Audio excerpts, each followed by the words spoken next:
राज्यात गेल्या वर्षी घाटकोपरमधील होर्डिंग दुर्घटनेत 17 जणांना जीव गमवावा लागला होता. यानंतर राज्यभरात अनधिकृत फ्लेक्स व होर्डिंग्ज विरोधात कडक कारवाईचे आदेश देण्यात आले. मात्र अजूनही अनेक ठिकाणी प्रशासनाचा हलगर्जीपणा जीवघेणा ठरू शकतो, याचा ताजा प्रत्यय काल अहिल्यानगरमध्ये पाहायला मिळाला. पोलीस अधीक्षक कार्यालय चौकात काल वादळी वाऱ्यामुळे एक मोठा फ्लेक्स तुटून थेट मुख्य वीज वाहक तारांवर अडकला. परिणामी त्या परिसरात नागरिकांच्या सुरक्षिततेचा प्रश्न गंभीर झाला आहे. सदर ठिकाणी दिवसभरात मोठ्या प्रमाणावर वाहतूक होत असते, त्यामुळे कोणतीही चूक जीवघेणी ठरू शकते. संपूर्ण राज्यामध्ये सध्या अवकाळी पाऊस सुरू आहे आणि त्याचबरोबर जोरदार वारा यामध्ये आहे.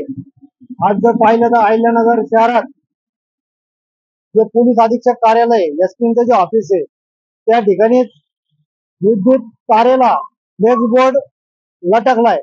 तो फ्लेक्स बोर्ड अर्धा तारेवर आणि अर्धा खाली आलाय. जर मागची जर घटना पाहिली तर घाटकोपर मध्ये 13 मे 2024 रोजी झाली होती. त्याच्यामध्ये 17 लोक मृत्युमुखी पडले होते. इतकं होऊन देखील सुद्धा प्रशासन आज महावितरणचे अधिकारी असतील किंवा महानगरपालिकेचे अधिकारी असतील आणि विशेष म्हणजे पोलीस अधीक्षक कार्यालय एसपीचं कार्यालय तिथं अर्धा बोर्ड तारेवर आहे आणि ती पण लाईन ही मुख्य विद्युत प्रवाहाची लाईन आहे. त्याच्यामध्ये आणि अर्धा रोडवर आलेला आहे.